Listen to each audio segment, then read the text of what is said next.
Hello friends, welcome to counter top classics. இன்றைக்கி நம்ம சமையல் மேடையில் நாவூரும் பாவற்காய் கிரேவி தான் செய்ய போகிறோம். கசப்பே இல்லாமல் மினி பாவக்காயை வச்சு நான் செஞ்சுருக்கிறேன். இது ரொம்ப ஈஸியாக செய்யலாம், பிகினர்ஸும் கூட. பாவற்காய் அப்படின்னா கசப்பு இருக்க தான் செய்யும், ஆனால் ரொம்ப கசப்பு இருக்காது. அந்தளவுக்கு நம்ம எப்படி செய்யலான்னு தான் இந்த வீடியோவில் போய் பார்க்க போகிறோம். இது இட்லி, தோசை, சப்பாத்தி, பூரிக்கும் கூட வச்சு சாப்பிட்லாம். அந்தளவுக்கு டேஸ்ட் நல்லாயிருக்கும். ரைஸ் கூட சுட சுட ரைஸ் கூட வச்சு சாப்பிடும்போது அவ்வளோ நல்லாயிருக்கும் டேஸ்ட்டு. பாவக்காய் சாப்பிட்டவங்களுக்கு தான் அதனுடைய டேஸ்ட் எப்படி இருக்குன்னு தெரியும். சாப்பிடாதவங்க நிறைய பேர் பாவக்காய் அப்படின்னாலே கசப்பு அப்படின்னு சொல்லிட்டு நிறைய பேர் சாப்பிட மாட்டாங்க. ஆனால் இந்த மாதிரி செஞ்சு கொடுத்து பாருங்கள், சாப்பிடாதவங்க கூட ரசித்து ருசித்து சாப்பிடுவாங்க. அந்தளவுக்கு இந்த கிரேவி டேஸ்டியாக இருக்கும்.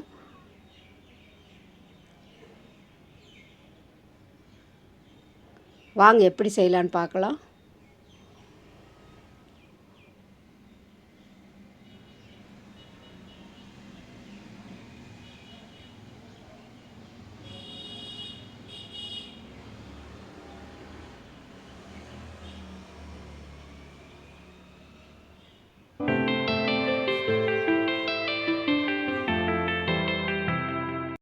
இந்த மாதிரி மினி பாவக்காய் எடுத்துக்கலாம்.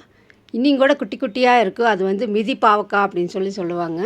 இந்த மாதிரி பாவக்காயை அப்படியே ஒரு இடிக்கல்லில் போட்டு தட்டி வேணாலும் குழம்புல போட்டு செய்யலாம், அரைச்சி வச்சு.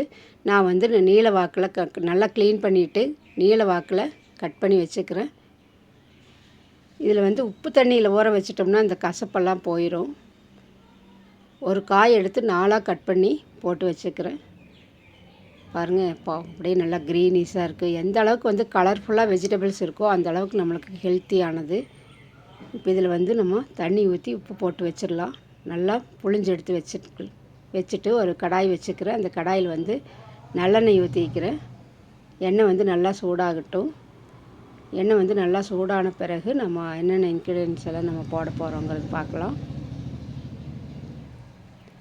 இப்போது நல்லா உப்பு தண்ணியிலேருந்து எடுத்துகிட்டு தண்ணி சுத்தமாக வடிகட்டிட்டு இந்த எண்ணெயில் இந்த பாவக்காயை நல்லா வதக்கிக்கலாம். ஒரு 50% நல்லா வதக்கி எடுத்துக்கலாம். கொஞ்சம் கலர் மாறுற வரையிலும் லோ ஃப்ளேமில் வச்சு நல்லா வதக்கிக்கலாம். பாருங்கள் எவ்வளோ நல்லா கலர்ஃபுல்லாக இருக்குன்ட்டு பாவக்காய்.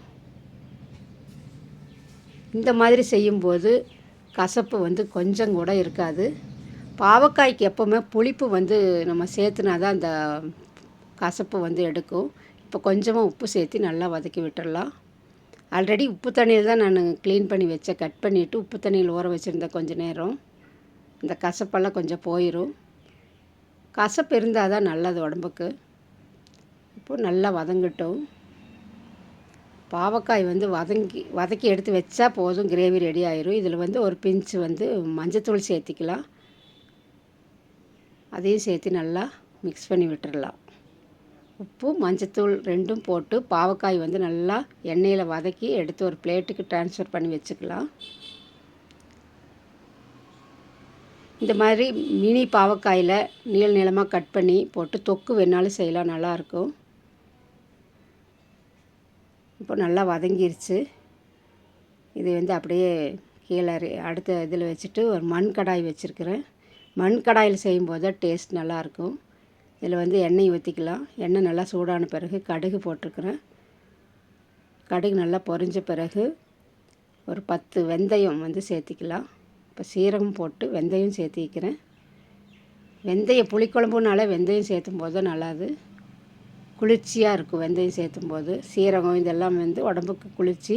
இந்த வெயில் காலத்தில் அதிகமாக புளிப்பு சேர்த்தக்கூடாது.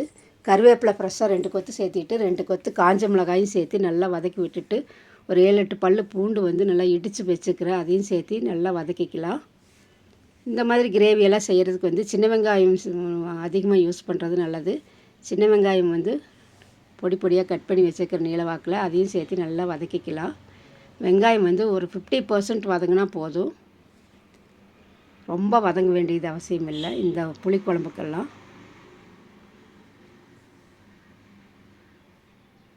இப்போ கூடவே கொஞ்சம் ஒரு பிஞ்ச் ஒரு 1/4 ஸ்பூன் அளவுக்கு நம்ம பெருங்காயத்தூள் சேர்த்திக்கலாம். பெருங்காயத்தூள் சேர்த்தும் போது நல்லா வாசனையாகவும் இருக்கும், ஹெல்த்துக்கு நல்லது. இப்போ காரத்துக்கு தேவையான அளவு தனி மிளகாத்தூள் வந்து ஒரு அரை ஸ்பூன் சேர்த்திக்கிறேன். காஷ்மீரி சில்லி பவுடர் வந்து ஒரு 1/4 ஸ்பூன் சேர்த்திக்கலாம் கலருக்காக. இதில் வந்து காரம் இருக்காது. நல்லா மிக்ஸ் பண்ணி விட்டுடலாம். இப்போ வந்து 2 ஸ்பூன் அளவுக்கு மல்லித்தூள் வந்து வீட்டிலையே இடித்து நல்லா மிக்சர் ஜாரில் போட்டு அடித்து எடுத்து வச்சுருக்கிறேன். 2 ஸ்பூன் போட்டிருக்கிறேன் மல்லித்தூள். பச்சை வாசனை போகிற வரையில் நல்லா அந்த எண்ணெயிலேயே வதக்கி விட்டுடலாம் வெங்காயத்துக்கூடையே. இப்போ வதங்கின பிறகு புளிக்கரைசல் வந்து ஒரு பெரிய லெமன் சைஸ் வந்து கட்டியாக கரைச்சி எடுத்து வச்சுக்கிறேன். அந்த புளிக்கரைசலையும் இது வடிகட்டி வச்சுக்கிறேன். அதையும் இது கூட சேர்த்து நல்லா பச்சை வாசனை போகிற வரையில் நல்லா வதக்கி விட்டுடலாம். எண்ணெய் பிரிஞ்சு வரணும் இந்த புளிக்கரைசல். இதில் வேணால் கொஞ்சம் தண்ணி வேணாலும் ஊற்றி நல்லா கொதிக்க வச்சா தான் அந்த பச்சை வாசனை வந்து போகும். கொஞ்சம் ஒரு 1/2 டம்ளர் தண்ணி வந்து ஊற்றிக்கலாம். நம்ம இந்த மண் கடாயினால் சீக்கிரம் சூடாச்சுன்னா சீக்கிரமாக வந்து வேலை முடிஞ்சிடும். அவ்வளோ நல்லா குயிக்காக வந்து கொதிக்க ஆரம்பிச்சிடும். கலந்து விட்டுட்டு லிட்டு போட்டு மூடி வச்சிடலாம் ஒரு 2 நிமிஷம். நல்லா கொதித்து வருது பாருங்கள். இந்த பச்சை வாசனை வந்து போயிடுச்சு. கொஞ்சம் எண்ணெய் பிரிஞ்சு வர ஸ்டேஜில் நம்ம வதக்கி வச்சுருக்கக்கூடிய இந்த பாவக்காய்கள் வந்து சேர்த்திக்கலாம். இன்னும் 50% வந்து இதில் வதங்கிடுச்சு. புளிக்கரைசலோடு சேர்ந்து ஒரு 50% வந்து குக் ஆனால் தான் நல்லாயிருக்கும் கிரேவி டேஸ்ட்டாக. நல்லா கலந்து விட்டுறலாம். தண்ணி வந்து இனி வேணும்னா கொஞ்சம் ஊற்றிக்கலாம். நான் வந்து கொஞ்சம் நல்லா கட்டியாகவே இருக்கட்டும் அப்படின்னு சொல்லிட்டு, கட்டியாக இருந்துச்சுன்னா ஒரு வாரத்துக்கு வந்து வச்சு சாப்பிடலாம் இல்லைங்களா. நம்ம டெய்லி நம்ம ஒவ்வொரு பீஸ் வச்சு சாப்பிட்டுக்கலாம். தேவையான அளவு உப்பு சேர்த்திக்கலாம். உப்பு வந்து நம்ம பாவக்காய் வதக்கறதுக்கு சேர்த்திக்கிறோம். அதனால் பார்த்துட்டு சேர்த்திக்கோங்க. நான் வந்து கொஞ்சம் பத்தாது அப்படிங்கிறதுனால சேர்த்திக்கிறேன். நல்லா கலந்து விட்டுறலாம். நல்லா கம வாசனையாக இருக்கும். அந்த பெருங்காயத்தூளுடைய வாசனை, வெந்தயம் இதெல்லாமே நல்லா அரோமா சூப்பராக இருக்குது. வேகும்போது எண்ணெய் நல்லா பிரிஞ்சு வரணும் பாருங்கள். பிரிஞ்சு வர ஆரம்பிச்சிருச்சு. இனி கொஞ்சம் லோ ஃப்ளேம்லேயே வச்சு நல்லா மிக்ஸ் பண்ணி விட்டுடலாம். பாவக்காய் வந்து நல்லா வேகணும். நம்ம எண்ணெயில் வதக்கிறதுனால கொஞ்சம் அது புளிக்கரைசலை போடும்போது கொஞ்சம் லேட் ஆகும். அதனால் நல்லா வெந்து வரட்டும். எந்த ஒரு வெஜிடபிள்ஸும் நம்ம புளிக்கரைசலில் சேர்த்தும் போது அது வந்து கொஞ்சம் குக் ஆகிறதுக்கு டைம் எடுக்கும். இப்போ மண் பானையில் செய்யும்போது இதனுடைய டேஸ்ட் வந்து நல்லா தூக்கலாக இருக்கும். நான்ஸ்டிக்கில் செய்கிறத விட இந்த மண் பானையில் செய்யும்போது டேஸ்ட் என்ஹான்ஸ் பண்ணி கொடுக்கும் எந்த ஒரு கிரேவியாக இருந்தாலுமே. அப்படியே பார்த்தாலே நாவில் எச்சில் ஊறுது. நாவூரும் பாவற்காய் கிரேவி. இன்னி கொஞ்சம் நல்லா வெந்து வரட்டும். பார்த்தாலே அப்படியே தெரியும் உங்களுக்கு. இந்த புளிக்கரைசல் வந்து எண்ணெய் விட்டு நல்லா வருது பாருங்கள். இன்னி கொஞ்சம் 2 நிமிஷம் நம்ம அப்படியே விட்டுடலாம். நல்லா கொதிக்கிற ஸ்டேஜில் வந்து நம்ம ஸ்டவ் ஆஃப் பண்ணியாச்சு. ஆனால் கொதிச்சிட்ருக்கு பாருங்கள். ஸ்டவ் ஆஃப் பண்ணி அந்த குழம்பு வந்து கிரேவி கொதிச்சிட்ருக்குது. இப்போ எண்ணெய் நல்லா பிரிஞ்சு மேலே வந்துருச்சு. நம்ம ஒரு லிட்டு போட்டு மூடி வச்சிடலாம். அதே சூட்டில் கொஞ்சம் நேரம் இருந்த பிறகு வேற ஒரு பவுலுக்கு வந்து நம்ம ட்ரான்ஸ்ஃபர் பண்ணிக்கலாம். இந்த கலர் பார்த்தாலே உங்களுக்கு தெரியும். சூப்பர்பான கலரு. டேஸ்ட் வந்து நல்லாயிருக்கும். நீங்களும் இதே மாதிரி ட்ரை பண்ணி பாருங்கள்.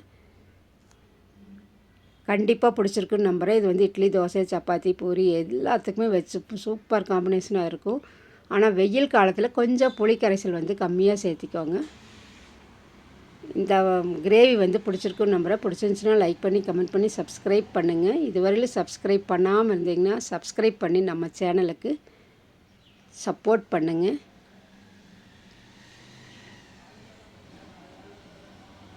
தேங்க்ஸ் ஃபார் வாட்சிங்.